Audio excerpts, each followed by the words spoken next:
very good evening to everyone far and near, both stateside, in Europe, in England, in China, Nigeria, all over the whole world. Welcome to this wonderful day. Friday, February the 13th, one day before Valentine's Day. Hope you guys are preparing for Valentine's Day. I forgot about the day, actually. I got in trouble. we have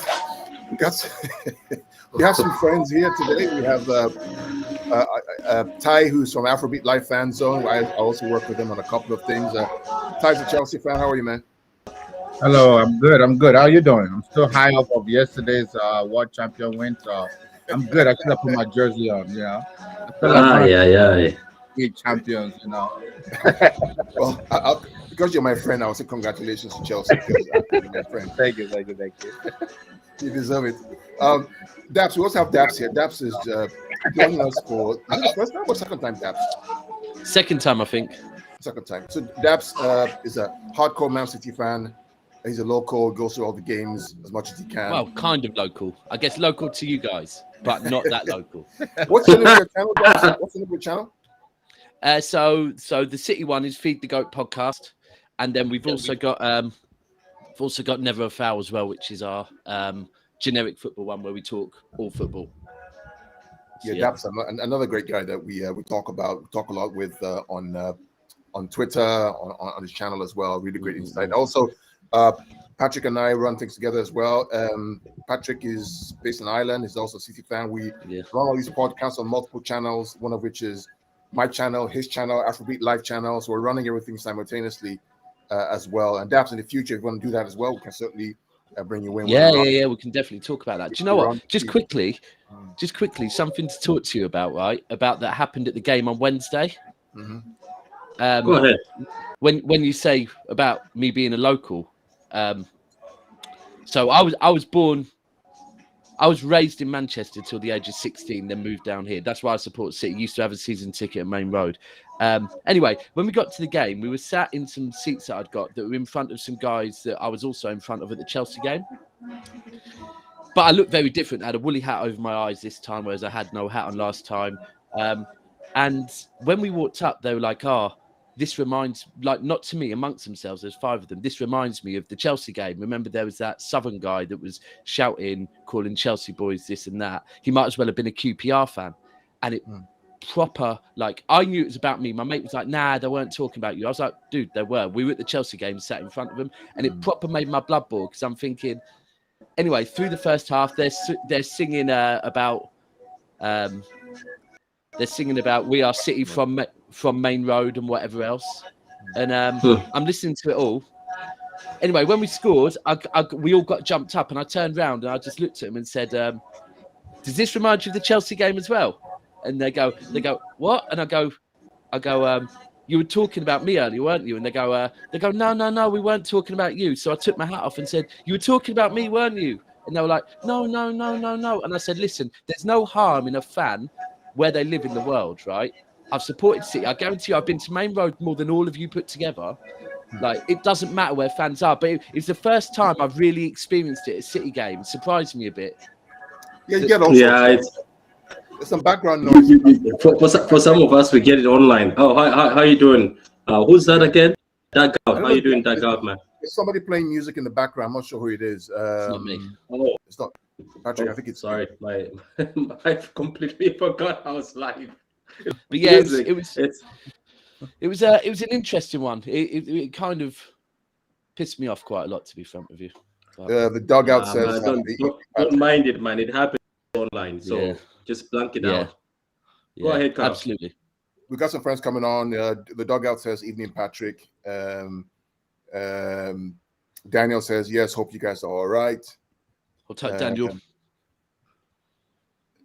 City have to have a bite to the quarterfinals already. I wouldn't say so. That's by Red Devil. Nah, I know Red Devil. He's doing that purposely. Well, the name says it alone. King says he's doing that purposely. He's trying to hype us up that we're already in the quarters. He's 95.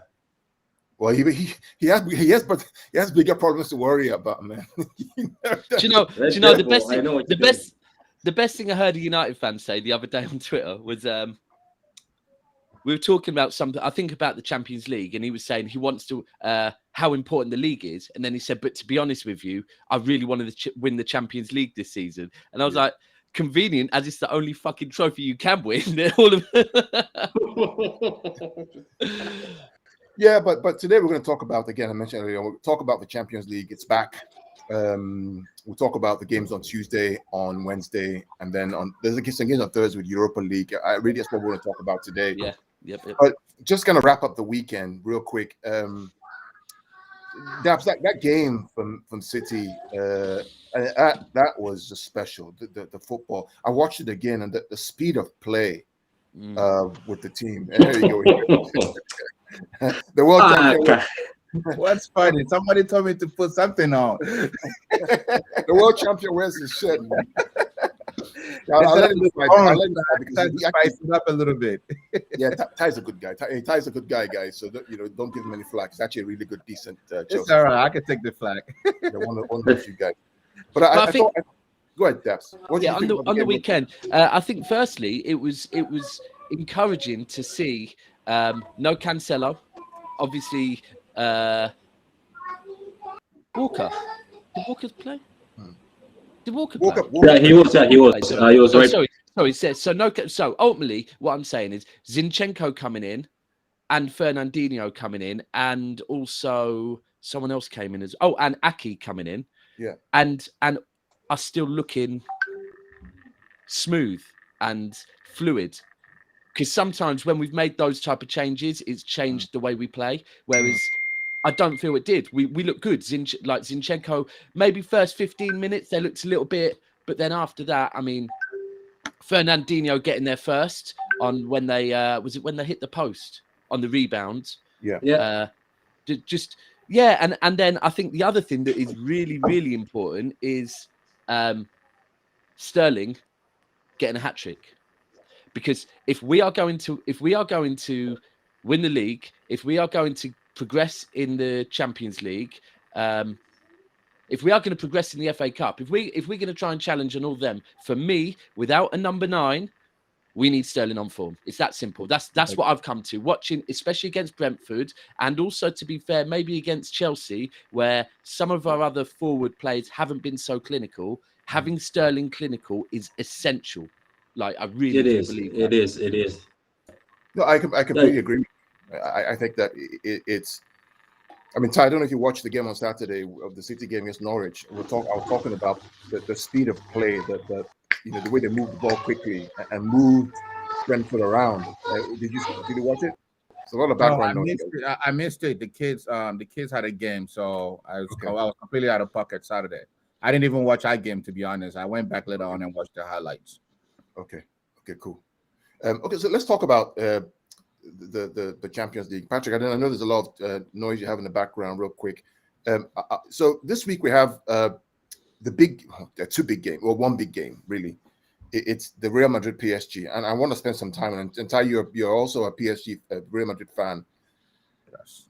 Benzema's out. Neymar is maybe out, probably out, but they still have Neymar, Mbappe, PSG going to Real Madrid. How do we see this game going, guys? Real quick. Let me take a crack at it. For the fact that Benzema is out is a big loss for Real Madrid. Yeah, fact. Yeah, it's a big loss. I think it's a bigger loss than Neymar potentially being out. Definitely it's a big loss because Vinicius Jr. is no Benzema, and is not a guy that can stay and play 9 the way Benzema can. From the wing, yeah. So the question is, who do you play? If I was Carlo Ancelotti, who would I play in that position? Hazard is, Hazard is not old as that, to play. Nice. Jovic? What about Jovic? Jovic, I don't know. Jovic. No, it's Jovic. Jovic. So I don't know. I mean, I'm as a Real Madrid fan, obviously I'm rooting for Real Madrid, and I think if I have to pick a winner, I think PSG would take would take this one, and Real Madrid is gonna have to come back in the second leg. So that's my quick, quick. Ty, can I just ask something, Ty? Are you a Chelsea fan and a Madrid fan? Thank you. So, okay, let me explain this to everybody. In every country, I have a team, right? So in England, my team is Chelsea. In Spain, it's Real Madrid. In Germany, is Bayern Munich. In America, I'm a diehard DC United. And my kids are in DC United. But I've been a DC United fan forever. So if you hear me say I'm a Chelsea fan, I'm a Real Madrid fan, I'm a Bayern Munich fan, I don't have a team in France. But in those 4 countries, I have a team that I support. So, if Chelsea play Real Madrid, Chelsea. Thank you. Chelsea. Okay. Okay. I mean, I know a Tottenham fan that conveniently the only supports team I would PSG, root for over Chelsea, I know it sounds bad, would be DC United. DC United. Yeah, I sense that. I sense that. That's my home team. I live in the DMV. Yeah, DC of course. United is my home team. I've been there from day one, and so that's the only team that will pick over Chelsea. Okay. Yeah, I've always said that, you know, in the Premier League, there are three competitions, right? You know, there's the top 3 who are struggling for the title. There's the top 4 of United, Arsenal, Tottenham, Wolves. Now, I told you about Wolves, Patrick. I warned you about Wolves. Yeah. I said, if Wolves get to that 4th spot, they're going to be tough bastards to remove. You know what? Jimenez is getting back to form, man. Hard to. Those guys are Yeah, difficult. And then there's a relegation group, which is like the Newcastle.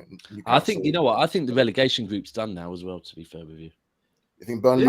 I took a screenshot of it, and for me, I can't. Oh yeah, I think Newcastle and Everton are going to pull away. I think Burnley, Watford, and can't remember who the third is. Norwich. For me, for everyone else is going to pull away from them. Newcastle, Everton will pull away from them, and they're fucked. But the other question you just said about Neymar probably being less of a miss than Benzema, absolutely. I actually think maybe Neymar not play right. So Messi's fit, right? Yeah. Yes. Mbappe's fit.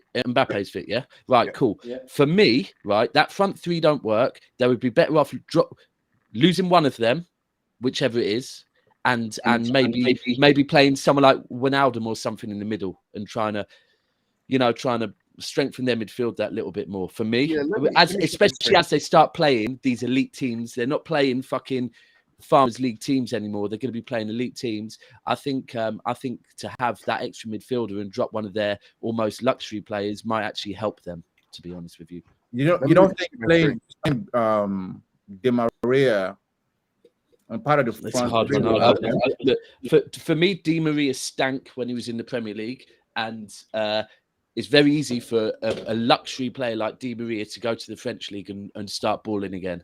But sometimes, if a player doesn't ball in the Premier League, that's because it's a lot more difficult to ball.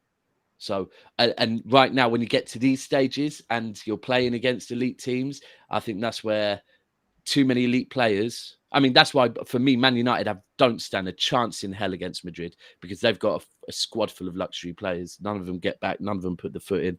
And I think they'll go out against Madrid. But I'm tend to think that Di Maria tends to come big and play big in the big games. And this is a big game.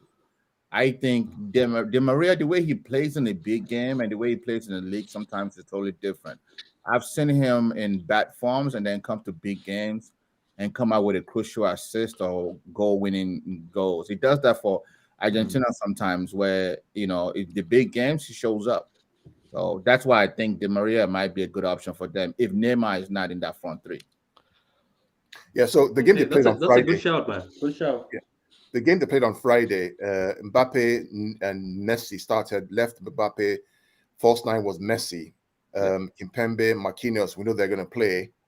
I think Hakim is going to definitely play. I think Mendes may come in, or he's trying out Wambana because Wambana has more experience. Wait, have they been playing this kid, Xavi Simons? Yeah, they've been playing Xavi Simons. Yeah, they've been playing. But they won't play. That's amazing, man. That's an opportunity. Yeah, they won't play him on Tuesday. Trust me. No, they don't play him on Tuesday. They can't play him on Tuesday. They're probably going to go with probably Di Maria. Probably Di Maria. Oh, okay, yeah. So Di Maria is there. He came. Well, that means he came in as a sub. Yeah, I think what Ty is saying is true though. Di Maria is more of a better player in big games and more of a hard worker than Neymar. So for me, I just see Neymar as somebody who picks and choose when he's great. The only time I saw him good in the Champions League was against Bayern.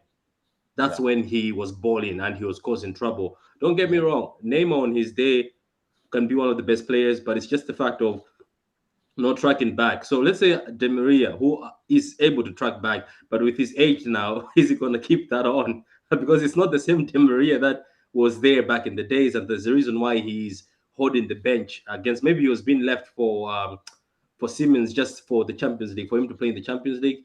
But I am very interested in this Siemens kid. Look, he might not be as old already, but he's a very good kid. But I don't see him as somebody who can do anything in the Champions League.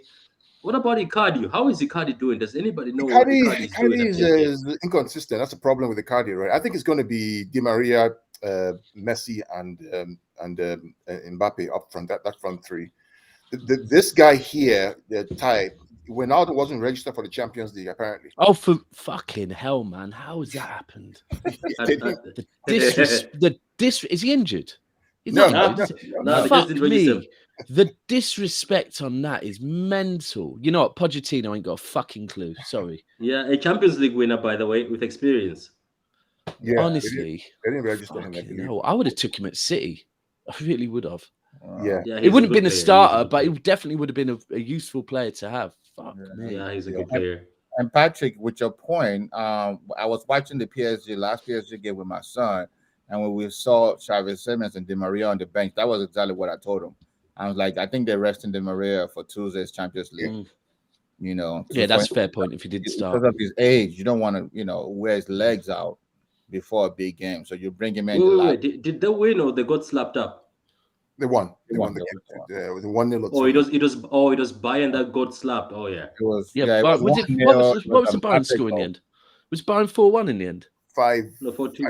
4-2. That's it. Yeah. It was a weird game. That was a weird game. But so PSG, who are PSG playing again? Madrid, right? Yeah. Look, I don't know if it's just me. I think between these two teams, I know, Carl, you've been rooting for PSG. I think Madrid are going to do this, guys. I think Madrid look more stable. I think Madrid will do this, guys. Yeah, I think so as well. I don't think so. I think if they had away goals, Madrid would do them. But because there are no away goals, and second leg in Paris, no away goals, no more. Yeah, no more. It's no more away goals. Go hard or go home. So what if it's a draw? Then what? Then you go to penalties, bro. Wow. No extra time, straight to penalties. No, the extra time. Extra time, then penalties. Yeah. It's peak. It's peak, Dubs. It's peak. Interesting. Interesting. So, yeah. Don't know how I feel about that yet. Need to process that. Initially, I didn't like it, but now that I think about it, I kind of like it. yeah, maybe. Yeah, it's basically if you can score goals, man. If you score goals, you score goals. There's no away goals. Just score as many as you can, and that's it. Yeah. If you score 4-3, good. Come back at home. You score 1-0, score 4. See, here's the thing with this game. Sorry, I've got to look at this from a City's point of view. I was just thinking a minute ago, I wouldn't mind either of them. I really wouldn't mind either of them. But then I feel like PSG, we've been very good against PSG over the last couple of years. But Messi could dump us out, and that would be annoying. That's what I said. Yeah, he would. Yeah, that's the issue. What I said in the group stage is that I'm glad we got Messi and Neymar and Mbappe now, because the likelihood of you getting them in the round of 16, a big game where it means more. Because if you look at it, when we played them, both times it didn't mean that much. First time, the league was more important, and we kind of knew we were going to finish first or second. Second time, we kind of knew we were going to finish first or second. So it was like, doesn't mean that much. Knockout stages, all of a sudden, Messi could really turn up and break hearts. Yeah. Oh my God. 3 red cards in the Barcelona game. Eric Garcia. Sure. Another one for Garcia. Thanks, man. That kid. Oh my God. That kid has red cards. What's the score though? Interesting. 2-1 Espanyol. It's a derby as well. Fucking hell. Yeah. Piqué is gone. I think Garcia. is going. Ferran Torres, if you ever watch this, I hope you're enjoying your time there in the sun. Anyway, so what do you think? We think Patrick, who's going first leg? What's the score going to be? It's home at Paris. Okay, I think it's going to be 2-1 Madrid. Away from home? Yeah, I think they're gonna dust them. I don't know. It's just Madrid. I've been watching them in few games. Yes, they've not. Yes, they're not the Madrid of the old, but they're more stable with Ancelotti in there, and I think he's going to outsmart Pochettino. Because Pochettino, PSG have gone out of the cups. They're doing bad. Like they might be, even if I don't know what position they are, but they're not as great. The issue about them is they don't put any effort. I think for them is it's either they score first and then just drive somebody. What position are they in the table right now? They're first. They're first. PSG are first. And Remember, Oh well, by because nobody. But I just think yeah. Madrid will beat them in both legs. The odds makers are against you, man. The odds makers put PSG as the favorite for Of this course, one. because Messi is there, probably Messi fanboys. But anyway, I think I think PSG are going to lose. That's just me. Ty, what do you think? This first leg. because it's in Paris, I'll go with a 2-2 draw. Ooh. I'm just trying to figure out who's going to score the 2 goals for Real Madrid. I know Mbappe is going to Vinicius. score. I won't be surprised because of his pace and his ability to kick, place a high pace shot. But somewhere, somehow, I think Real Madrid will pull out 2 goals also. So I'm going for a 2-2 draw. Daps, what about you? First leg. Yeah, I want to go 2-1 PSG. The only thing I'm thinking is Poch knows he's gone. Yeah. It's hard to motivate a team of players when you know you're gone. He knows he's gone. Apparently the word is they're going to sack him either which way. Yeah, so that's a hard. It's a hard one to motivate a team and for a team to actually listen to you. Yeah, Sorry? Zidane's there. Zidane is ready to come back to coaching? Yeah. I think so. That's what the word is. I think that's the man. I think that's the man. Deep down, that's the man. It is for that team and those players. Why, They need someone. I don't think Zidane is an amazing manager, but I do think Zidane is a manager that can manage big personalities and big egos, because he is that one player that even if you're young, you know who the fuck Zidane is and you know what he did. And you know he don't play. You know if you don't get on the right side of him, you're gone as well. Yeah. And this is the thing. PSG will bow down to him and be like, whatever you want. So I think he is the right man for PSG, because I think he is. And you know what? And also it might help them to try and get Mbappe to stay, maybe the French connection. Although I think he's gone. I think Mbappe is gone, man. I think so. But yeah, I think Mbappe is. I think it's more than just playing for Zidane. I think it's about playing for Real Madrid. He's already wearing the Madrid pajamas every night. I wouldn't doubt that. So 2-1 PSG, I think. Yeah, I think PSG win this 3-1. I really 3-1. Like I would say 3-0. Whoa. Yeah, I think Neymar. You really like PSG defense? No, the thing about it is that front three is they can cause you problems at home. They can cause you problems. I don't know if Madrid have the ability to stop them. Okay. So the defense is more stable than PSG's. But anyway, let's move. Yeah, let's move. Okay. So the next one is Sporting versus City, and I just want to talk about. Let me just stop sharing my screen real quick and then come back here. So I did some research on Sporting, and we'll talk about them real quick. So they play with a back three. They actually play a 3-4-2-1 like Chelsea, or a 3-4-3 system, depending on the opposition. The difference between what they play and what Chelsea play is they're not as good as Chelsea in any single way. They're not as good as Brighton in terms of playing the back three. In fact, they get confused at how to actually play a back three because they're not really wing backs. They're almost narrow. Where did they start recently? Oh, it's a new system. They've been playing this for at least the last season or so. Go on. A three middle, two holding, 2 wing backs, 2 inverted forwards, and then 1 striker. Very defensive. Well, they're not. They try to be defensive, but they're not very good at being defensive. And I'll explain why in a minute. I watched like 10 games of them yesterday. So for me, it's a perfect preparation for the Spurs game in the weekend because of the fact that Spurs also play a back three. It's a good way to that. Badly.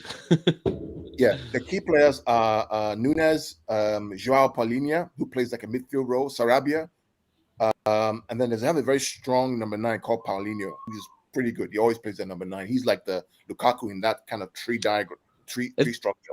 Is Pepe still there? No, Pepe is at FC Porto, not Sporting. Oh, he's at Porto. My bad. Yeah, he's at Porto. Porto is the other team that are competing. They played this weekend. There were 4 red cards in the game or something ridiculous like that. Yeah, they're shit houses, absolute shit houses. So they like to play in transition, right? But they're not as quick as a Premier League team. So when they played against Ajax, for example, they really struggled at home. I think they were canned 5-2 or something ridiculous at home. I mean, could have been 8, right? They try to play on transition, but they're not very good. But their strengths are their inside forward. So the 2 guys behind the striker are really, really good. There's a guy called Goncalves and what's his name? Sacha. They play inside behind the Paulino guy, and they're really good runners. So they can really, really run really quick. They're crossing the ball from the wide areas is really, really good. So their wing backs cross the ball really well. For the striker to heading, he's very tall, he's very big. They're good at set pieces. They're good at corners, and they're good at free kicks because of their tall striker, who's basically a guy who can head the ball in. I don't like the set piece part. That they're very good at set pieces. Well, it depends on if they can get the ball, right? The question is, can they get the ball? That's the issue, right? Yeah, but sometimes don't forget when Pep sees that there's a team good at set pieces, I've noticed we try our utmost best to avoid them from getting corners. If you've noticed, Burnley usually gets like 1 corner from us in a half. It's because we want to make sure they don't get corners, because I'm pretty sure that's what they'll go after. Anyway, keep going. So the games that they play, what they do is that they try to win the ball very quickly in defensive areas, and they try to transition very quickly with their wing backs, kind of like Chelsea, and pull the ball in centrally for the striker to head the ball. That's what they try to do. So that's where they're really, really strong at. They have runners who play behind the striker, but they also have wing backs who cross the ball. The wing backs are a guy called Pedro Porro. I think he's either on loan from us or something. That's our guy. I recognize that name. Did we sell him? Did we sell him or is he on loan? I think he is. That's our guy. I recognize that name, Pedro. Yeah, that's our guy. That must be the right back. The right back. Yeah, there's Pedro Porro. They play Pedro Porro or Nuno Santos. I don't know if we sold him. So those 2 guys play the wing backs, and then they attack the balls on the channels and cross the ball in. He's on loan to head the ball in. He's on loan. So is he going to play? Are the rules? The rules different. The way when you're on loan, you don't play. The rules I think I think that's also probably if you want to put it in, and I can imagine in the Champions League, it would only be a benefit to us to allow him to play in the Champions League. To be honest, if he's on loan, right? Yeah. It's going to push up his value. It's going to push up his ability to play in big games. Yeah, he's just 22. I think I saw him. He played in one of he played in the Spanish international team, and I was saying, "Who's that guy?" And somebody said, "That's your player, man." I was like, yeah, Paulo. He'll never play. He'll never play for us. He'll never play for us, but his value will definitely go up by him playing in the Champions League for Sporting. Yeah, makes sense. Barcelona were looking for him at a point in time. They were looking for him. Shock. I think. Shock. So what I learned about think about Brighton with a really good number 9, which they don't have. Yeah. Right, but think about they're like Brighton with really good number 9. Yeah. And wing backs are not as strong or as physical as Brighton's wing back. That's Brighton. But listen, Brighton with a good number 9 would be really pushing top 8. I agree. I thought they have good. Ivan Tony. No, that's Brentford. Brighton. Oh, Brighton just Brighton. draw. Oh, it's Mope. Yeah, but Mope's just not consistent enough. Like Brighton went through a period of like 2 or 3 months just drawing every single game, and literally it was a case of look, if you had a striker that could score goals, your league position would be because. Yeah, I totally get what you're saying. If Brighton had a proper number 9, then Brighton could do a lot of damage. So we talked about their strengths. Strengths are they have a good number 9 who's tall and strong. They like to fling the balls in from the wing back areas. That's really their strength, and they're good at set pieces and corners. Their weaknesses on the flip side is also the wing backs, because unlike the Chelsea wing backs and the Brighton wing backs, these guys can't really defend. They just cannot defend. So what ends up happening is that when they played Ajax, for example, when Ajax pinned them back, they created a back 5. And they could not defend one-on-one on the wing-backs area. Think about having a back 5 with, a team that plays a 4-3-3. They couldn't defend one-on-one. You know how a Chelsea or a Brighton would defend and shut you up and force you back inside, right? They couldn't do that. So wingers always get in behind them, always get in fact, most of their goals come from the fact that the defensive wing-backs always concede goals from those areas. And then the worst part of their game, the center-backs are terrible. right? They cannot defend to save they're really not very good Well, defensively. then this is starting to look like I'm starting to. I'm starting to say, is this going to be one of those dunks where they're going to get dunked on easily? I mean, I need to go and get my booster jab by the sounds of it, because it looks like I'm going to Europe for the next stage. So, no, so if you watch you want to go see it? Well, I won't be able to go to this, but if I get my booster jab, I'll be able to go to the next round. So I'll probably have to do that. Yeah. So the centre backs struggle with movement in the false nine areas. The back three get done on the outside. The three centre backs are really, really poor. If you watch the Ajax game, for example, the two legs. I mean, Haller just kept scoring goals. He got most of his goals through the central areas. He just kept scoring goals. So Kundo, based on that, it'll be Cancelo on. What do you think? Cancelo on the left or Cancelo on the right? I think it's Cancelo on the right and Zinchenko on the left. See, the only thing is, someone said to me the other day that when Pep played John Stones on the right, he was getting John Stones ready. He was trying John Stones out on the right to see if that was an option for the Champions League. But then if you're talking about, those being positions where you can really get at them, I don't necessarily think John Stones is the right person to go to get someone down the right so much. But, you're right. Yeah, you're right about that. Yeah, my worry with Stones is pace, right? And some of the wing backs have pace, right? So he may struggle with pace, especially those crosses coming in.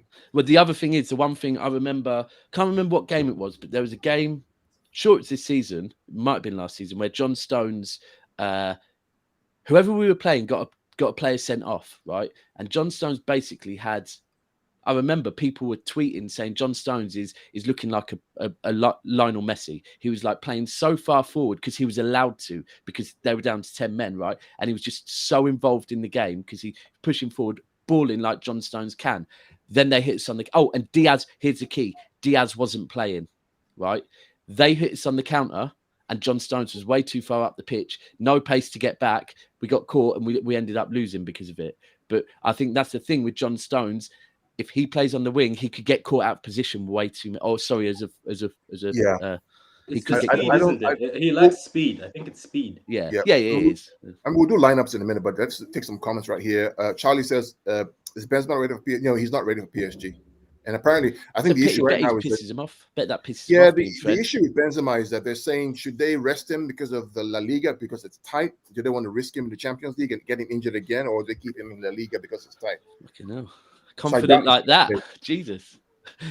Yeah, isn't the Champions League the most important thing? That's what all other English teams tell us all the time. Daniel says PSG is the most overrated team I've seen in the last years. I think this is a hard one because that's my view as a City fan. But again, I go back to when we play them, and when we play them, they haven't been that great. So I always look at it like that. But I do think with the names they have, I mean, remember when they bought Messi, everyone was saying, this is the super team. If this team doesn't win everything, what's going wrong? Yeah, true. In the summer, it was... Well, I'll tell you what, Dab, because I watched the game they played against Club Bruges, and Bruges took them all the way, man, in Belgium. So... For me, it's a manager and there's too many egos. They haven't got... And like I said, Wijnaldum is someone that will work hard for you. They'd rather go with a luxury player. But so check this out, Ty. Says Neymar hasn't scored in the Champions League knockout stage for PSG since February 2020. Yeah, I don't doubt it. Wow. See, I believe it. I really do. I asked someone a question the other day. If Neymar's career ends tomorrow, has his career been disappointment? Yeah, it's hard. I don't want to say disappointment, but would he look back and think I could have achieved more? Yeah, he would. Yeah. So I've said this, and Carl has heard me say this before, right? Years and years ago, I forgot how many years ago, Carl, you can remind me. Remember, we had a conversation about Neymar and Hazard, and also about PSG, and I said, so it's probably about 6 years ago, and I said the next 5 years that PSG will not win the Champions League. Remember that conversation? Yeah. And the reason why I say that is two reasons. One, you can't play in a JV league and come to Champions League and think you can turn it on to beat. It doesn't work. It's impossible. The team when Spanish league, when the Spanish teams, when Spanish league was the best league in the world, they were winning Champions League because week in, week out, they were playing really, really good team. So it's easy for you to go into Champions League and dominate because your level is high, right? When EPL teams took over being the hardest and the best team league in the world by having the best players, the best coaches, spending the most money, EPL teams started winning Champions League. You know what I'm saying? So PSG's problem is they play in a weak league that it can easily dominate, and then you're trying to step it up for Champions League. You can only do that for maybe 3, 4, 5 games. You can't do that for 8, 9, 10, or 11, 12 games that it takes you to win Champions League. That's number one. Number two, when I was telling people that Azad is better, will be better. When they're both retired, he's going to have a higher accolade than Neymar. This is when Neymar left Barcelona to go to PSG because he wanted to be the man. He didn't want to be in the shadow of Messi. And I said, listen, Neymar, inconvenient. it's a great talent, right? I'll give you another player, JJ Okocha. Great. Yeah. What did Okocha win? Nothing. Georgie King-Clancy. And I'm a fan of Okocha. I'm not making fun of him as a Nigerian, so I'm a fan. There are a lot of guys out here in the world that are very, very creative, talented, and all these freestyle guys. But when you put them on a soccer field, when they have to be effective, they can't be effective. Yeah, that's agree with you. That's what I'm saying. Like, I agree with you. At Chelsea. I think the thing is as well, it's kind of, you look at it and it's like, at Barcelona he won pretty much everything he could, but then since then, all right, he's won some French leagues and that, but no one's really saying fucking hell, that's an achievement. I mean, if Zlatan was to ever talk about what he's won, I guarantee you he's not putting anything he won at PSG at the top of his list.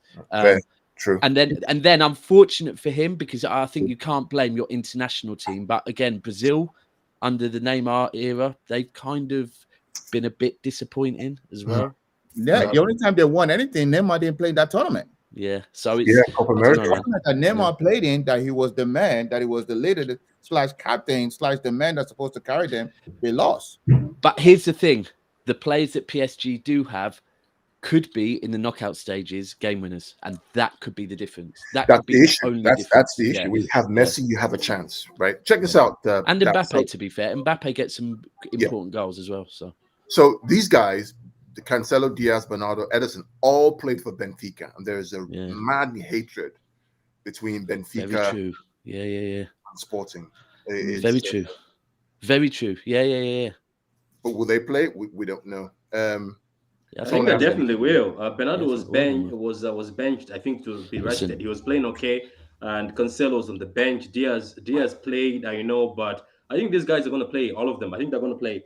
To be honest with you, if Bernardo doesn't play in the Champions League, sorry, that's just that I think Bernardo has to play in the Champions League. I think that was what was missing in the final. Yeah, 100%. I had this conversation with someone before. In the final, did he come on? Was he on already? I think he was already on. I believe he was. I don't think he was in. I think it was. No, because I didn't think he was in. I don't think he was in. But then someone pulled me up and he was. But I think the key with Bernardo is two things. Firstly, if he doesn't like a team, play him. Right? He hates Liverpool. The guy puts in performances against Liverpool. And secondly, in the Champions League, you have to play. I'm sorry.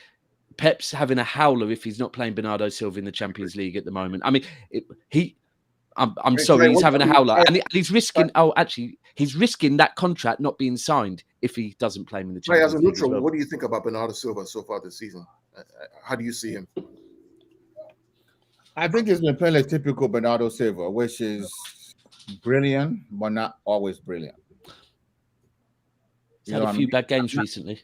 Yeah, he's had a few. It reminds me of Sterling. Sterling is brilliant, but not always brilliant. You know what I mean?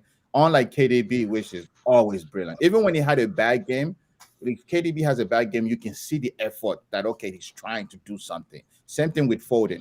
But Bernardo is a great player. He has a lot of great games, but not always brilliant. So that's what I say about him this year, and even a few years back. Interesting. Charlie says, "Do I think they'll play a back three?" Yes, Charlie, they'll play a back three. Are we going to match them? No, I don't think we're going to match them, man.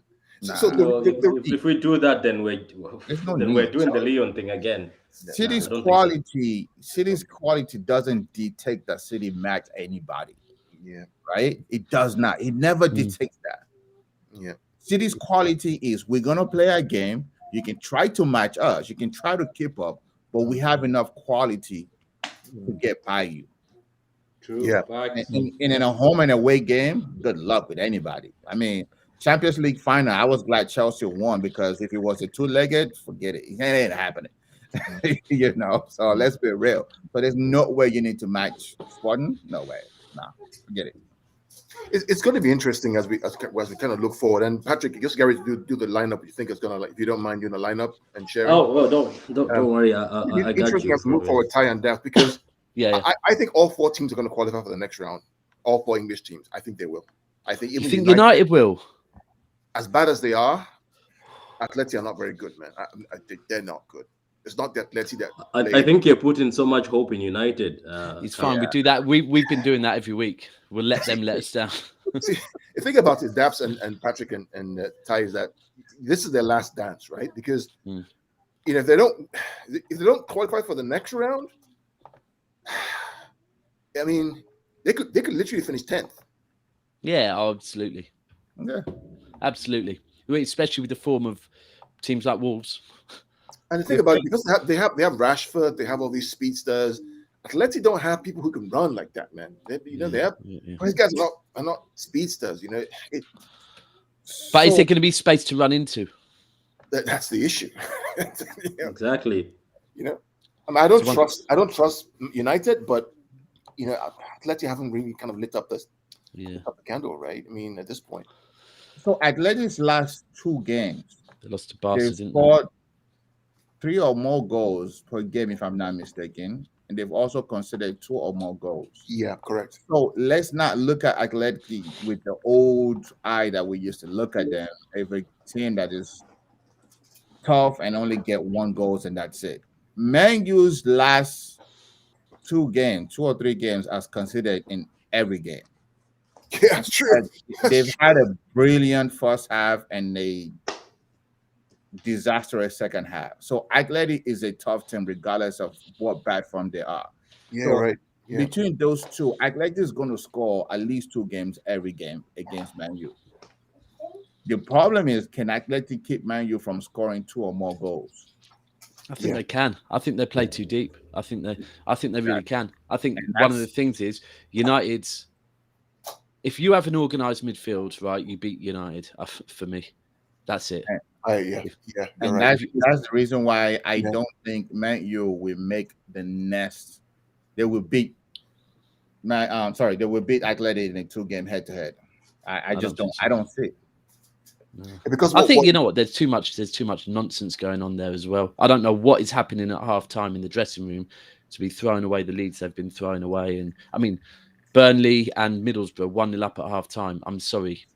There's no way you should be losing I forgot about Middlesbrough, mate. I forgot about that. I mean, they're not going through. Okay, Patrick, let's do the lineup real quick.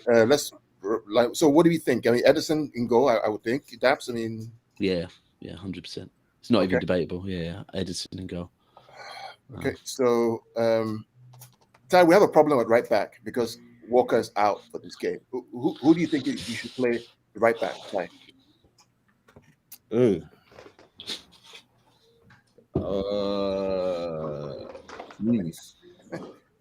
Do you want to gamble? Where is what's his name?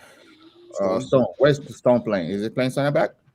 Well, he plays center back, but he had 2 games ago. He played right back too.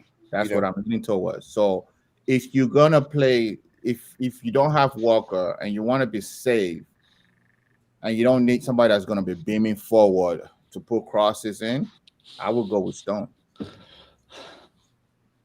Yeah. See, that's the thing. I would have agreed with that, except for what you've told me about their the way they play, and that's made me swing towards Zinchenko on the left because. So Dabs, it's something else I just thought about right now. So Brentford play in the same way that Sporting do. Yeah. Okay. In fact, that actually low block, back 8, and so what Pep tried to do is bring Stones in to break the lines, because Walker doesn't break the lines like Stones does. No, he doesn't. Carries the ball as the extra man into the block. I'm thinking Ty's right there. He's actually going to play Stones at right back. Stones. I think he played him there for a reason. Yeah. Because it would have been very, very. I mean, when Jan and I saw the lineup that day, we instantly presumed it was going to be a Stones Diaz in the middle and Laporte on the left, right? And then then Cancelo on the right. And the fact they switched that and played Cancelo on the left and put Stones out of position, when actually Laporte has played on the left. Stones had never played on the right before. So I think he was doing it for a reason. Must have been to try. Yeah. And it worked, and it did work, to be fair. He was good there. He was probably one of our men of the match. I just thought about it now that Brentford play the same system that Sporting play. And so maybe he's trying to simulate that same kind of motion and movement with Stones breaking the lines constantly to get into the half spaces to create the extra pass. I'll tell you what, I would love to see that become a regular with Stones. If he really can pick up that role, that would be another unique thing that Pep has done. So let's go with Stones then. Like Tyson, Stones at right back. Well, then are you sure you don't want Cancelo and Zinchenko as fullbacks? No, let's do Stones at right back. I think it's going to be Stones. It's interesting. I think he did play Stones for a reason. So for that reason, yeah. Then who's here? Is it Diaz? I think it has to be Champions League, right? It has to be. Yeah. Diaz on the floor. You do think? I mean, we won't speak on it much, but Aki is getting better and better and more comfortable. Aki, it's about game time, Dabs. It's about game time. The more game time a player has with a team in the first team, the better they become. I mean, Ty coaches. His son plays. He's a fantastic baller. One of the best youngsters, left-footed centre backs I've seen. And it's about game time. The more they play, the better they become. By the way, his son can ping a ball left centre back all the way. I mean, ping a ball like Laporte can. Is really good. Okay, Laporte's good at that as well. Yeah. So, nurture him, man. Get him watching City. Don't let him watch Chelsea. Don't let him watch Chelsea. That'll take all his skill out of him. You come with the money. I'm putting City's jersey on every podcast. He can support you. Look, I'm not saying who he supports. Just let him watch City's if he wants to ball out. Oh, we watch everybody. He's 15 years old, but he's a true soccer head. We watch everybody as much as we can. Respect. So back for Cancelo, Laporte, Diaz, Stones, and then holding. Rodri. It has to be Rodri.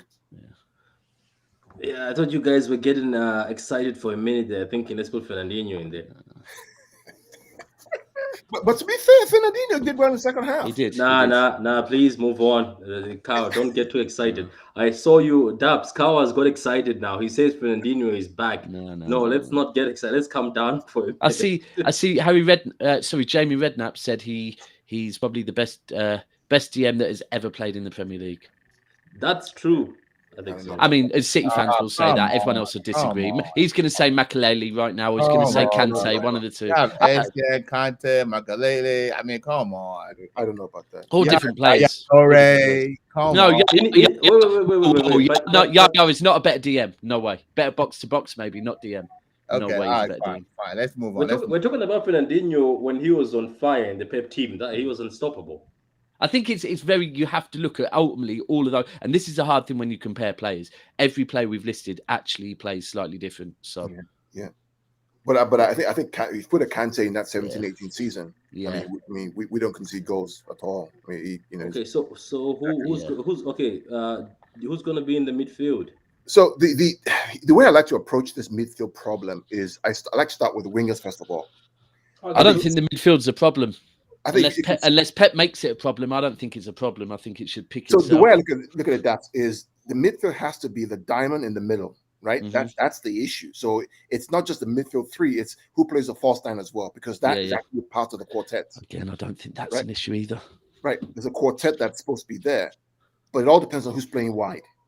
Now, but that's whether you like it or not, Carl. I know you're going to say you don't want inverted wingers, but Pep will play inverted wingers. I think he's going to. I mean, yeah. Here's the thing. This is away from home. Yeah. Away from home, I think So Dabs and Patrick, midfield 3, who do you think, or midfield 2 now, who do you think is going to be there? I think De Bruyne is automatic. Should be. 100%. Kevin? No. Did you say no to Kevin? I said no. I said no. But I thought he was okay. So Kevin was on the bench not to play the next game. No, I didn't say on the bench. I just said no to Kevin playing there. Oh, you want him as a false nine? See, you're back to I would play the exact same 4 in the diamond of Rodri, Gundogan, Bernardo Silva, Kevin De Bruyne. Yeah. For me, that is the best 4 midfielders in as a unit in world football at the moment. For me, the most balanced ball retention. So what that means? So who's dropping? You're not getting inverted wingers because Foden's going to. Then Foden on the left. Riyadh. This is the hard thing. Because then it's like, right, on the left it's Foden or Sterling, or on the right it's Mahrez or Jesus. But then you could swap. You could. So Jesus, that makes it a little bit easier. You'd probably go with Mahrez on the right, and then I'd probably go with Raheem on the left and drop Foden. Foden hasn't been good recently, if I'm being honest. Yeah, I could see that.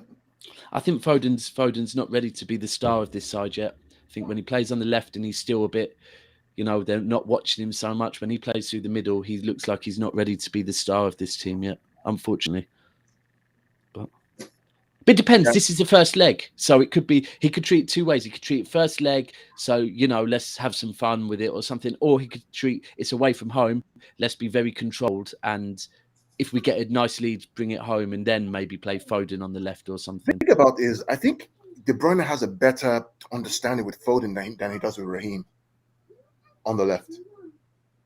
Somehow they connect, they play well together. There's a almost telepathic. Yeah, there's definitely that within City. That there's certain players when they play together that we just don't look as fluid. 100% there's that with a few players. But I just have a feeling there is no Mahrez being dropped in the Champions League. I don't see it. No, it's not happening. Mahrez is starting. And then Raheem being dropped and how he's scoring goals. I don't see it. To be honest, the only victim in this is Foden.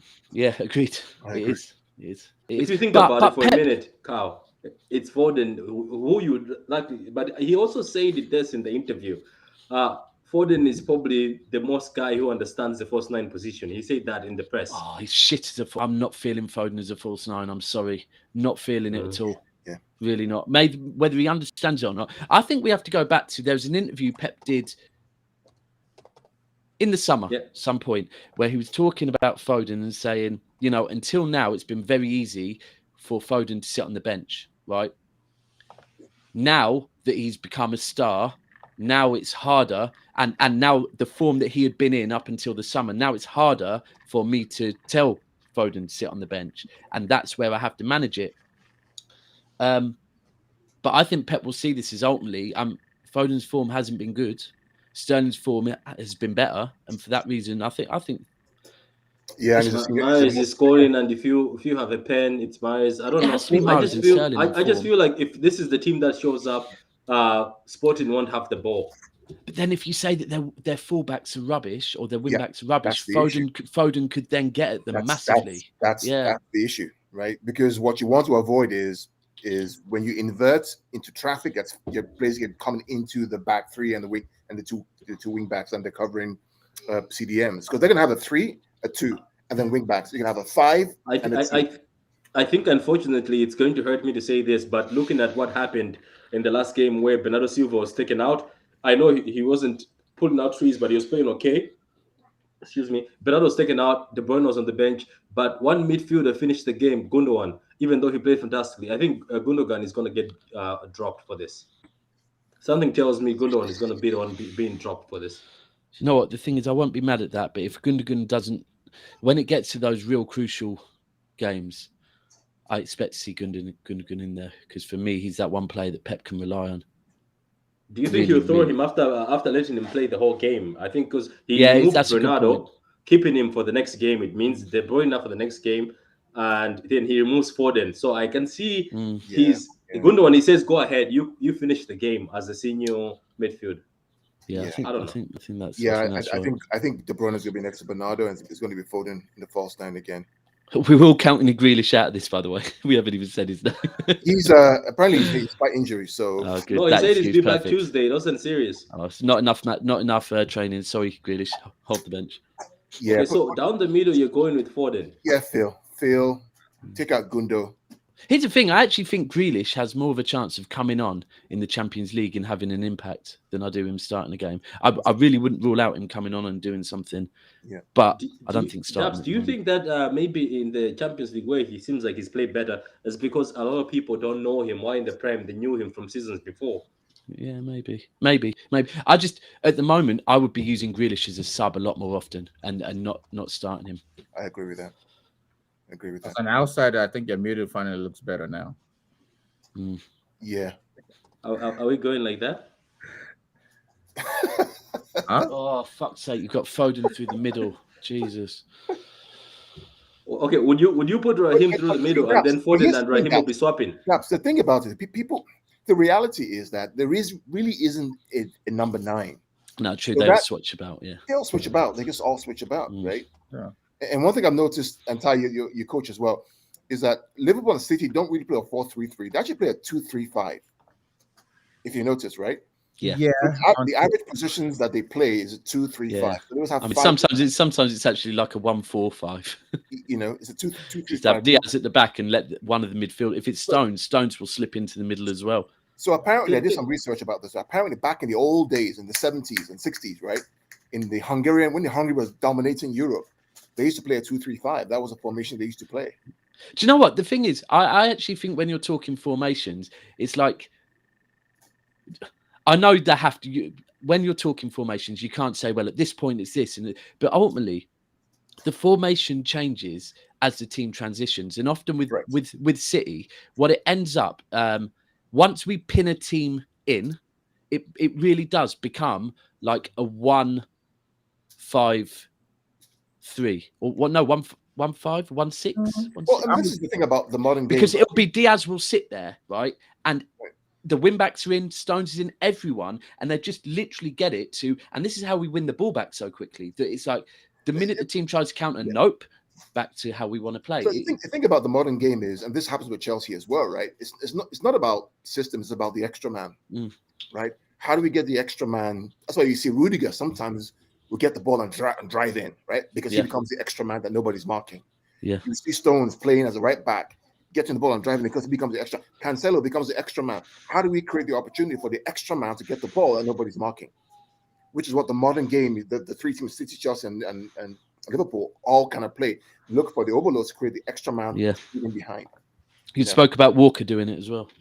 Yeah, Walker did it against Liverpool at Anfield. So looks like we have our team, guys. You want to confirm that, Patrick? The front three, middle three? Oh, that's Raheem, Foden, and the GOAT Mahrez. And then in the midfield, the best midfielder, De Bruyne, and then Bernardo Silva, Rodri, and then Cancelo. To be honest with you, midfield's so hard working, by the way. On the radio earlier, they were talking about this, and they didn't. I wish they would have said his noise. There was name. Sorry, they were talking about Man United, and they were basically saying how, like, United have got all these players that just none of them want to get involved. Really, they just want to play football moving forward, not getting back. And that is the thing. When you look at that, De Bruyne and Bernardo Silva, not enough is said about how much they get back and defend, and they get back and win the ball back. How De Bruyne helped John Stones in the Brentford game, De Bruyne does it all the time. I wish people would, when people make the comparison between him and any other player, it's always about goals and assists and whatever else. It's like, forget the fact that he's beaten them with that. Have you seen what De Bruyne does getting back? The guy. But Dabs, the thing about the three teams on top of the league, right? If you watch, what is the plan line between all three teams? It's off the ball work. Right? It's how they recover. They play different systems, but it's how they chase the ball down when they're off the ball. Yep. Which is why they're miles apart from, unfortunately or fortunately, United, Spurs, Arsenal are getting there now. They're changing their philosophy about work off the ball. But those three teams, West Ham is also getting there. Remember, Declan Rice was saying that Moyes told them that Wolves, don't run very much. Yeah, Wolves, Tottenham now. Tottenham, Conte's trying to get them doing it, but the off the ball attitude is what's driving those three teams. Dominate not just the Premier League but also Europe and world football. So it's going to be interesting. Yeah. The good thing about Champions League, guys, is that the fact that we have 5 subs who can come in. Oh, yeah, that's true. Patrick, what subs would you like to see coming for who? Let's assume that we're 2 or 3 goals up. Who would you like to see? We'll have to add these to the sheet. I want to see. Right, so straight away, if Foden is on, Sterling is on. Right, who's that saying right? Jesus is injured. Yep. Grealish was saying Grealish if he's fit. I want to see him on the bench. Do you know what? I want to see Delap. I want to see McAtee. I want to see Ake 100%. Zinchenko. And if I've got Cole Palmer still not fit. Not fit. Yeah. So who else? Who else have we got? So what else have we got? So let's sub Fernandinho is his captain. Let's do Delap. Let's do McAtee. McAtee, who is he getting in for if we're winning? Bernardo? Yeah. I think De Bruyne would be the one being rested because you need to look after him. If we're winning, let's say if we're winning 3-0. But he rested. He already rested, man, for the whole. I guess we have Tottenham on Saturday, right? Yeah, so, but like De Bruyne, they say that knee thing, if it happens again. Oh, the ankle thing? Yeah. I think when we take leads, when we start taking maybe 2-goal leads, we're going to start seeing De Bruyne being pulled off. I think we don't want to risk De Bruyne. As his form is getting better, we don't want it to go back to last season and the season before. So I can see maybe when we're in complete, especially first legs as well. I think Gundogan will come for De Bruyne then to control. Yeah. That's what I was going to say. I think Gundogan would be the best option. Yeah, you're right there. Yeah, Gundogan would come for De Bruyne's control. If you're not going to start Gundogan, you might as well get him the last 30 minutes. Yeah. So you got 3 more that can come in. I think one of the defenders is going to go out. Maybe Diaz, maybe Stones. Okay, Stones is already there, man. No, so Stones is struggling. Maybe Cancelo goes that side, and then Zinchenko comes in. Or Ake will be on the bench, 100%. They're not going to. I don't think with the form he's in, I don't think Pep would do that to his confidence to just leave him out of the team. Ty, what do you think about Ake so far? I mean, he seems to be improving. I mean, game by game. Yeah. I mean, it's getting better. You just need time on the ball. You need time on the field. I mean, you just need time on the field. He's a good player. Mm-hmm. It's just that you guys have better players for that position. Yeah. So Ty, let's say, assume you're an owner of a club, or you're the. I mean, and that's to you too. I mean, the reality is that he's number 4. Ake's number 4 in the line of defenders, right? Yeah. Is he the perfect defender? Meaning that he's not going to make the first team every single time. Yeah. But he's a good enough backup to come in and play those FA Cup games, those games against Norwich, and play someone next to him that, and for the cost, is kind of that line that he's good enough to hold and play well, but he may not be good enough to play like a final. Do you know what? Right, I was saying this the other day. The one thing with City, and with the fact that we go so far in so many competitions, is that even if you look at I don't know, let me give an example. Let's say Foden, maybe 2 years ago, right? People would say he was a bit part player, and people would be saying, "Oh, he needs to start more." All right, cool. So he was a bit part player. I bet you if you go and look, he still probably played 20 to 25 games. That this is the thing that if you're part of City's squad, Pep only has Pep likes a small squad, right? You can be a bit part player and still play a lot of games, right? And for example, and then maybe when you first joined the club, you could maybe at the start of the season feel a bit disheartened that you're not playing every game. The more you get into the season, the more you get further in different competitions, the more game time you get, the more of a sudden you start feeling, do you know what? I'm part of a squad. I'm part of a team. And as this team, we win stuff. So then your form, because your confidence is getting better, your form starts getting better because you're confident. And I think that's really important with us, that you can be a bit part player and still play a solid amount of games. And I think maybe that's it with Ake. He's realising he's important. Even as a bit part player, he's very important to the squad. Yeah. So, and we're seeing it on the pitch. 100% we're seeing it on the pitch. Ty Adejo says, Club World Champs. Yeah, I see his message. I got you, man. Don't worry. I'm making Your money is ready. I just have to get the Man U fans to pay me. Don't worry. I'm in the black. I got like money. Same bet against three Man U fans. I'm good. I'm good, bro. You got it. And if you want to join, I'm going to send you a link. You can join. You can also join us. But y'all that don't know, so at the beginning of the season, we do this. We have our own little FanZone club or whatever, and we have a bet on if your team finishes above my team. So when I said Chelsea was gonna finish above City, which is not gonna happen. Chelsea fans, man. I know. But I got a couple Man U fans because they got Ronaldo that wanted to enter it. So we had the same bet with them. So I'm in the black. I'm happy to pay City fans. City fans. I did that with a few bets last season, to be fair. If you ever want to have a discussion with a serious fan of football, but also a rival fan, this guy is a good guy. Ty, I'm just saying. And I do shows with him as well. You know, he's a good guy. He'll follow you to a game. He's that good. He's a really level-headed. He's not one of the lunatics, right, that talk a lot of crap out there. He really is. He knows his stuff, and he loves the game. And this guy drives hundreds of miles a week just to go watch football around the whole place. I see that in a lot of Americans. I do quite a lot of pods with Americans and Canadians, to be fair, as well. And the one thing I find, in fact, you know what? I'm going to say this. I'm going to go further. Most people from other countries, in fact, when they buy into football, they really buy into football. And they really know their shit, right? They don't just... I'm finding it a lot. And I also find there's a guy called Liez who's a United fan. And he really puts some people in their place because they hear his voice and think he's just, you know, oh, what do you know about football? And he'll school them on football, absolutely school them. Because I do find it's with Americans massively, they really buy into it and watch everyone. And it is important to watch other teams. Unfortunately, as a City fan, I don't watch too much of other teams unless they're playing us.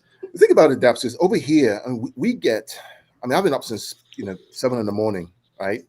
I've watched Ajax, Inter Milan, Juventus, Atlanta, all the Premier League games. I've watched Barcelona.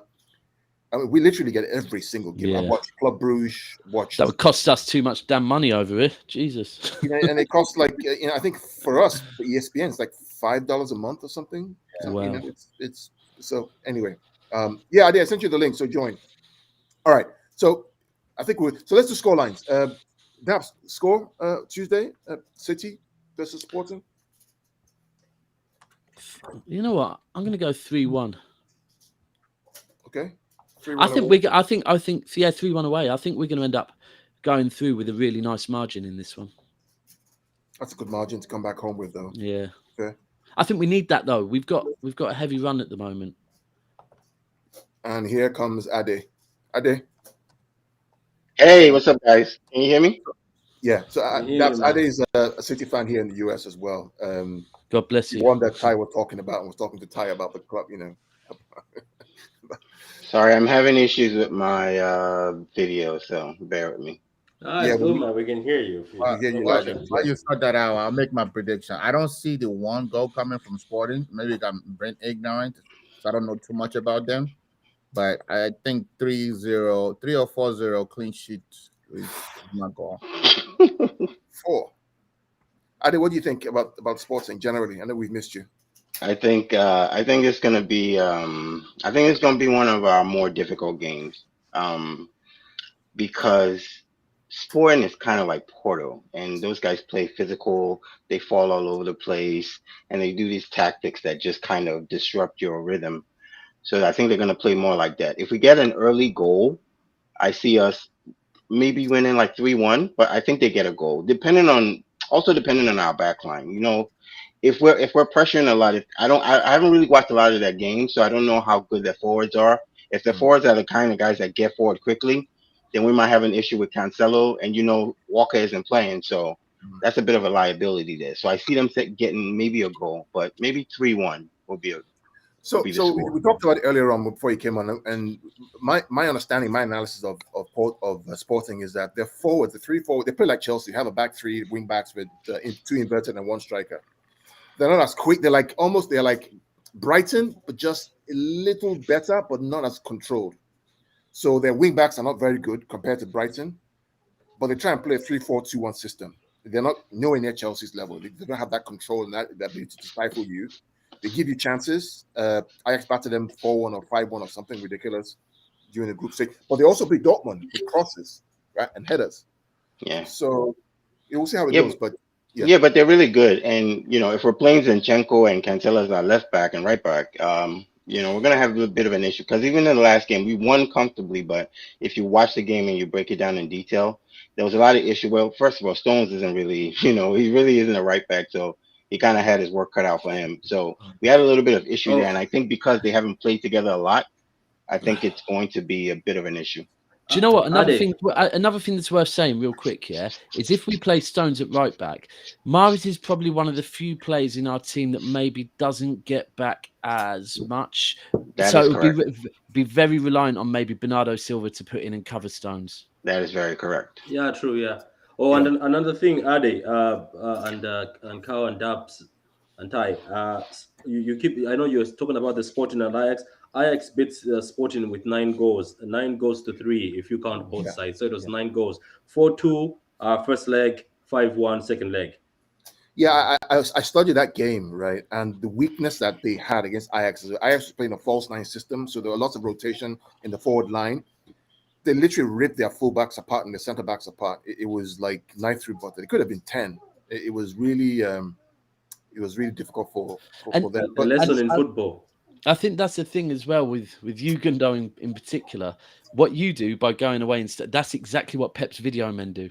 They go away and study. So it is interesting to see, because like I said, he played Stones on the right for a reason. What that is, we don't quite know yet, and maybe that's why we're putting him there. But who knows? Who knows? First leg, put Delap through the middle. Yeah, I think we might see Delap in this game if we're comfortably ahead, maybe by really 2 goals in the first half. I think we see Delap in the second half because we really need him. Yeah, I think before the season is out, right? Before the season is out, we will see either Delap. I think we'll see Cole Palmer with the injury that might hinder him slightly, but I think Delap or McAtee and probably Cole Palmer, we're going to see one of them or two of them pop up in games that we're like, oh, fucking hell, where all out of nowhere, he puts some super confidence in them. And I've spoke about it before, like they did with Foden several years ago against Tottenham. I remember when he scored the header, Aguero assist. Yeah. He'll just see something on the training. Pep will just see something on the training pitch, or one of his video guys will see it and be like, do you know what? That's what we need. We need. I think it's going to be Delap. I think you're right. I think it's going to be Delap. I think Delap. I mean, the fact that they gave him the new contract, the injuries have really held him back. It's not like he didn't want to play. So now that he's healthy, he was ahead of Cole Palmer, and he was ahead of all of them. I mean, they put him in a big game in the Champions League where he had the goal. So I think there's a lot of faith in him. But those injuries really set him back. But I think he's going to come through this year, and hopefully maybe we get Haaland, and that will be like the competition between him and Haaland about who's starting. I'm just saying. Joking aside, the way Haaland plays, same way. Delap would be a good plan B. That the rest of the team wouldn't have to change the way they play if Haaland got injured and Delap had to come in. Exactly. It sounds crazy that we compare Delap to Haaland. No, it's a good comparison. They both have the same attributes. They run really fast. They're fast. Their pace is incredible. They're strong. They're good in the air. I mean, Haaland is by far better than him, but I think that it's a good comparison. But anyways, that's for the future. So what's your score prediction for the away like Ade? Oh, my 3-1 away. Back at the Etihad, I think. No, the first game's we're just in a away leg right now. Oh, away. I see 3-1. I see us beating them 3-1. Okay, I think I'll go with that. I'll go with 3-0 actually. I'm going to go with tie. All right. Because I think Ruben Diaz, Cancelo, Ederson, they literally loathe Sporting. I mean, it's like having like company playing against United, right? They grew up in Benfica. There's a mad rivalry between. I mean, and those 4 guys all play for Benfica. They're all Benfica boys growing up. And they go back to watch Benfica play, and that they are proper Benfica boys. So it'll be interesting, nice. But we'll see. Okay. Just get Felix to the mix and we're there. So there are 2 games left on Wednesday, real quick. And so Patrick can share that on Twitter if you want to share it on Twitter. The tag I'll share it. I'll share it later on. Yeah, tap whoever. The 2 games on Wednesday, Inter Milan versus Liverpool. What do you guys think about that game? Generally, we just talk about that real quick. How do you see that going? Start Inter with Milan Patrick, and Ade, Liverpool. and Daps. Yeah, Liverpool. Patrick, you're first. Me. Look, to be honest with you, I said it to Carl today. The thing about Liverpool is they have Jota and Salah. It's no longer. It's the team is not good anymore, but they have Jota and Salah, and more worse is Jota. He just pops up in the right place. There he is. Salah, obviously, he can be marked out because he's always trying to score from far, trying to dribble people. But Jota just shows up in the box on the corner, deflection, anything. It's just Jota. So I think that's how they'll beat Inter. But Inter is a different animal. People are telling me that they're actually an okay team. They can finish. That's the difference between Inter and other teams that are playing Liverpool. Because if you've watched Liverpool recently, teams are actually getting at them. Even Leicester City was getting at that defense. So I don't know. Even Burnley today. I mean, Burnley today. The way the radio said about it today is, and without even mentioning the fact it was Liverpool, on TalkSport they said Burnley will never get as many chances as they did today. That could be because Liverpool felt they could just play that way. But I think what you said is the one bit that worries me about City compared to Liverpool is that they do have Jota and Salah, and they are 2 players that have an eye for the goal, and they play up top. We've got players that have eye for a goal, but they're not consistent. Well, ours definitely aren't. And whereas Jota and Salah, they're pretty damn consistent. But I think Liverpool go through his Champions League. Because Inter is not a good form. I watched Inter against AC Milan, and they lost that game 2-1. Then they tied. They scored first, isn't it? Yeah, they scored first and ended up losing that game. And then they tied 1-1 with Milan. With Napoli. And the only team they beat recently is Roma, and Roma is crap. They ended up beating Roma 2-0. So who's the manager of Roma? Mourinho Ball. So what? Who's the manager of Roma? Mourinho. So I mean, Inter is not in a good form in the last 3 games, and Liverpool has been figured out to win. Even though they didn't look good today, I watched the Liverpool's game today too. They didn't look great. Let me put it that way. But we didn't look great against Brentford, though. Yeah, but it's an easy win for Liverpool. Yeah, I think so. Unfortunately, and Ade and Dab. So the other game is Bayern versus Salzburg. I guess. I mean. We don't even have to waste time on this, isn't it? I'm glad we're buying. Don't waste time on that. I know Bayern got slapped, but let's not get excited. That's how they will do that in the Champions League. So is Neuer back? Was Neuer not playing? He's not playing. Okay. Wait, is that the reason why they got slapped this weekend? Well, that's one of the reasons why. Yeah. I didn't know that. I think Bayern have been a bit honest. They actually dominated the game. They just got beat on the counter. I won't say but look, Bayern have had 1 or 2 games this season where they've all of a sudden looked a bit. I mean, they got Mönchengladbach too. They got pumped. Yeah. So I don't know. I don't know. I think it's the new coach, man. I don't. I've heard a few people say that. Yeah, I'm not a big fan of his style, and it's not consistent. What's the style, Ty? Could you explain to us what his style is, so what you've seen? So we used to buy many that goes all out on the attack, and you see players, everybody playing like midfielders. You see center backs moving around and playing live. But yeah, exactly. But he's trying to keep the shape, right? And since this guy Davies, Alphonso Davies is out, when we get attacked, and your defender left you, didn't he? Did he leave or he just signed for Dortmund? Alaba. Not Alaba. What's his name? That the big guy, the slow big guy. Sule or whatever, Yeah, Sule.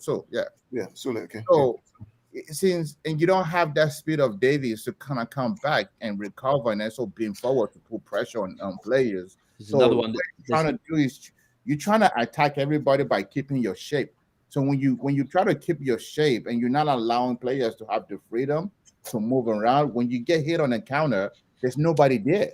Well, that's an interesting one where you look at. I was just thinking, obviously, a player that I love. I would love one day to come back to us is Leroy Sané, and the one issue why he wasn't, crazily enough, wasn't a regular for us, which sounds crazy, but still played a good number of games. But it was never the first name on the team sheet. Is he wasn't good at getting back? Yeah. He wasn't good at getting back at all. But when Alphonso Davies was there and the other guy, I forgot his name, you had those guys that have the pace to come back and help out. And they can pop out all over the place. Oh, Kimmich.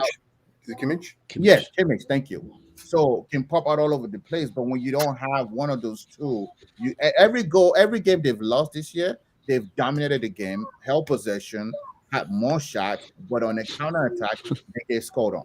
Sounds like Man City to a T. And Ade, do you think that's going to affect them in the later stages when they played a Chelsea, a City, Oh, absolutely. Pace PSG. I'm telling you, yes, absolutely. It's a fascinating Champions League because if all the big boys get through. Listen, the worst thing is with what he just said, right, is if Man United go through, right, against Atletico, and then they draw Bayern, right, and the way that Barcelona play, the way that Bayern sound like they play football would actually suit Man United a little bit. Counter, right? Yeah. Imagine fucking Man United beat Bayern Munich. Oofball. Imagine that. Oh, fuck off. That would be painful, isn't it? That would be painful losing to United. It'd be painful for me to listen to him as well. Talk about beating Bayern. But guys, there's one more game on Thursday. We know we don't like talking about it much, but I'll share my screen. It's interesting because now UEFA have actually changed the whole format for the Europa League. And this is going to be really interesting. So before it was round of 32, and then you qualify for round of 16, or lots of teams. Now they're saying that before you get to round of 16, there's going to be a knockout playoff phase. And this is what we're getting on Thursday. So more football. Right? Dortmund Rangers, Sheriff Braga, okay, Atalanta Olympiacos, Salzburg Sociedad, Sevilla Dinamo. These are some good games, guys. These are some really good games. Yeah. There are some all right teams in these. They're good games on paper, but some of the teams have been playing crap. like Barcelona, Napoli. I mean, Barcelona and Napoli is going to be interesting. I don't know. I think it's going to be interesting. I agree. I feel like Barcelona have to try and win this tournament. They really do. It sounds crazy, but it's like, however much they might see this as a Mickey Mouse tournament, once you get to these stages, it's like, fine, you can't be in a Mickey Mouse tournament and not win the Mickey Mouse tournament. This is that level, though, isn't it? This is that level. At the moment, it is, to be honest with you. Yeah. What about Dortmund Rangers? I mean, Haaland may be back. Dortmund are going to dip down. The league have got some. Rangers were bad against Celtic. Did you see the game against Celtic? Yeah, really bad. They looked a bit. Yeah, it was a bit worrying that game, wasn't it? They looked really got slapped. Yeah. So Sheriff is the team that actually beat Real Madrid. Remember that game? Yeah. Have you seen the badge for Sheriff? Have you seen the badge? I've seen it. That was peak. Yeah. The Atalanta Olympiacos. Olympiacos they're tough. They're a tough team. They play. They're a tough team to beat. Yeah. Physical, hard. Porto. We know Porto. Are they Porto and Lazio? Salzburg. I mean, RB Leipzig. That's another team, and when they're in good form, they play really well. It's going to be interesting for us to watch. The only thing about RB Leipzig is the football they play, that end-to-end football. It either works out on that day if they start scoring first and they keep scoring, but if they just because they open up a lot. I know they beat us in that other game, but it's because they scored first, and that's what happens to them. If they score first, more. But if the other team scores first, Leipzig try to open and continue playing their open football. They're like the Leeds United. They're the same. They just continue attacking and they don't have a sense of defending. So I don't know about Leipzig. I don't think Leipzig will survive this Euros. Yeah, I think. There are other teams that are here too. We have teams like West Ham who are also in this competition. So whoever wins them, these guys will join the next 8 and they'll do a draw and pair them up against each other, which should be interesting for Thursday. But that's enough about that. Well, before we go, here we go. before we go, everybody here? There you go. Yeah, I'm here. Sorry. Right. Before we go, any other thoughts, Daps? Anything going on that you want to mention or talk about, and share your socials as well? Twitter at Daps. No, at MCFC Daps, and then YouTube Never a Foul or Feed the Goat podcast. Anything else going on? Yeah, your UCL preview. Your Champions League preview. Oh yeah, we're going to do a UCL preview tomorrow night, and we've got a guy called Euro Tunnel on who, Euro Expert _ he's English, but he really studies the European game. He kind of hollered me and said he wants to come on to talk about sporting. So I hope you guys are going to join me as well on that.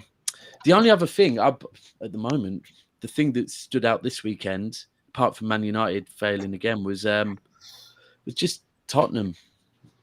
Yeah, I don't get it, man. They're bottling it big time, man. Really. So I mean, as a final topic, I mean, Ty knows Conte, and I respect Conte a lot. I think what he did at Chelsea when he came was magnificent. They played really good football.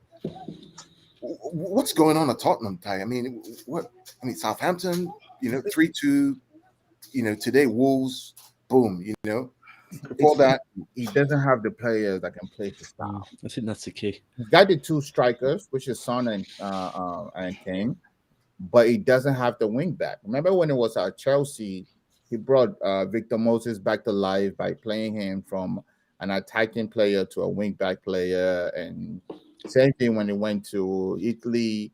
He got a couple guys playing top. So he doesn't have that wing back, and we know for the last 10 years, Tottenham has struggled defensively. Yeah. They've gone to a lot of players in that back four, back three, whatever you play. So he doesn't have the player yet. The question is, will he be patient enough to go through the summer and get the players? Can they finish in the top 6 in order for Ed Levy to be able to give him the money to get a couple players? And see, here's the how many top wing backs that are there that are available, for him to get? Like, will he get maybe Zappa Costa from wherever we loan him to, Atlanta. Atlanta, whatever. I can't even remember. Emerson Palmieri. Those are the kind of guys that he could probably get over the summer that Chelsea will let go and they can fit his style. He doesn't have the players. See, the thing is, I agree with you 100%. The bit that confused me is, like, we all know what Daniel Levy is like, right? And so he knows what Daniel Levy is like. So when he signed the contract in, what was it? No, was it December, November? Whenever he signed the contract, I presume some conversations were had about, look, or maybe he thought they were only 1 or 2 players away. And it was only when he actually got into the coaching them, he's realized this is actually bigger than I thought. But the fact that it's interesting. I feel like, you know what, he might be there for longer and he might have been given reassurances, but it's very, very interesting. Very, very interesting whether he stays or not. He made a comment recently. I'll come to you next. After like a month ago, he said the level is very, very low. Yeah, something like that. Said the same again today.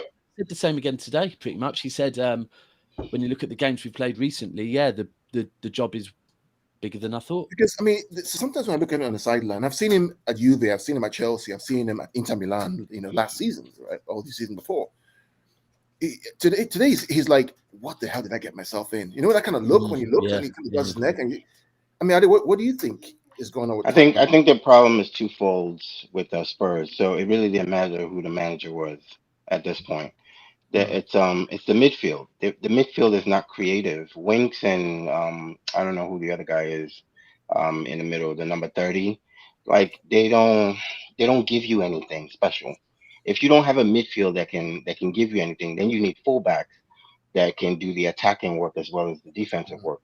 You have Doherty and what is the other guy? Sessignon, or what is his name? Doherty and so you have those two guys on the wing backs, and they're more defensive minded. They're not as quick. They really needed a Adama Traore. If they had gotten a Adama Traore for one of those wings, that provides a different dimension to the offense. But then there's still the case of the defense. People always think Man City play attacking great football. Man City is the best defensive team in the league because we own the ball all the time. So if you don't have a defensive back, like the back three, Sanchez, Romero, and all those guys, they're not really good. So you have a back line that's not good. You have a midfield that can assist your best players, who are Son and what's his name, Kane. You're not going to win a lot of games. So it doesn't matter what you do with the manager if you don't change. If you don't get a couple of players to fit this system, they're not going to win them. The reality, Patrick, is that the three centre backs that they have won't enter Chelsea, City, or Liverpool's team. Nope, they wouldn't. No, they just wouldn't. So he needs to get his players. Final thought, Ade, before the Champions League game. Anything you want to say, real quick, and then we'll go to Ty and then Patrick and then myself wrap up. No, I'm looking forward to the Champions League. I'm just glad this isn't a game where we would have really needed Walker.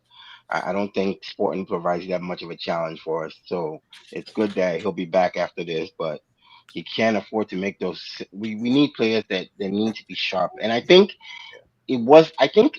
Pep was really pissed off at him, because if you notice, after that Champions League game, Pep didn't play him in a lot of our games. He was really, really annoyed, because it's like you gotta be smart. You gotta be smart. You gotta be a really smart player. So Pep kind of punished him, like, you're gonna sit on the bench. Yeah, I should play you for this game because you can't play in Champions League, but I'm gonna sit you on the bench because what you did was really stupid. So we just need to be sharp, and I think this is gonna be, a good series for us to kind of retool and get ready for the next phase of the competition. Dabs, did they appeal the 3-match ban? They did, right, Dabs? Yeah, they've appealed it, I believe. Appealed it. So hopefully, is there precedent before? I know Wan-Bissaka got a 3-match ban and then they appealed it and they got it down to 2, or is it 1? Do you remember? I did hear they got it down to 2, which is fine. I think against Sporting, we can take that. It's okay, more than that. But you are right on and what happened is, because kind of everyone's forgot about the fact that he did get dropped, because then I think something happened with his best friend and he kind of needed some time off. But before that, he was dropped for a couple of games. And as one of our senior, he's seen as one of our senior players. So I think that in particular, Pep would see it as, you can't be one of our senior players, important players, and go and make those stupid mistakes. But I think the ban was harsh. It should be, for me, it should have been 1 game. We'll take 2 games. It should have been 1. Yeah. I think the message too was, and come to you, Patrick, next, is because it's a Champions League and the margins are so fine, you cannot lose your head. Yeah. Right. Think about PSG, second leg at the Etihad last year, right? Red card to, was it Di Maria or somebody? Yeah, Di Maria and Fernandinho, lost, right? You can't, Idrissa Gueye, red card, lost his head. You cannot lose your head on Jesus. Yeah. And I remember in that game as well, Zinchenko nearly lost his head, and Fernandinho was straight over to him, telling him, "Calm down, or you're missing the final. Calm down." And so to have one of your senior players like Walker losing their head when you've qualified is just, what you're doing. Yeah. The margins in the Champions League are so fine. It's literally inches. So Patrick, you can wrap up. Yeah, look, for me, we've discussed all the games in Madrid, PSG. Obviously, for me, Madrid this year, I think, are going to go further than before. They're a better team. Liverpool, obviously, Jordan Salah, I'm scared of them a bit. But for us as City, as I told you, Carl, I think, as you always tell me, everything is up to us. I'm going to stop this season, especially. I'm going to stop blaming Pep a lot. My brother told me something. He said, Patrick, but also your players need to step up. Even if Pep puts a funny lineup, your players still have to step up. He says your team still has players. I was like, yeah. He's like, yeah, it's a system. I get it. But your players, sometimes they put their heads down when it matters in the Champions League. And that's what we see from outside. Because I think from inside, you're under pressure, you're sweating. You're like, please win. But other guys say, look, your players are putting their heads down. So this season, I'm not just going to put the blame on Pep. I also say, look, the players going to have to step up. And we're going to have to start beating teams like this. You usually tell me, Carl, that if you don't beat a certain team like Lyon, like you don't beat these teams like Spurs in the Champions League, you don't deserve to win it. So if we don't beat Sporting, then we don't deserve to be in the final. That's all I can say. Yeah. But I hope in this game, as we already broke the curse of losing to small teams, I hope they take it seriously. And what Walker did, I think I'm not happy with it. He said himself in the interview that for somebody who's 31 years old, what I did was embarrassing. He said it himself. I shouldn't be doing that. So look, go City. That's all from me. And with that, guys, we will wrap it up today. We hope that we'll come back next week with good news for City. And we'll bring Ty on to preview Chelsea. we preview United. Maybe we can get United fan on, Patrick or Daps. So, I don't know, Daps. We can bring a United fan on. No, I have a few United fans working on we can review this week's game and then preview the next game next week. Till next time, everyone. Take care, enjoy, and up the Blues. Cheers from me, guys.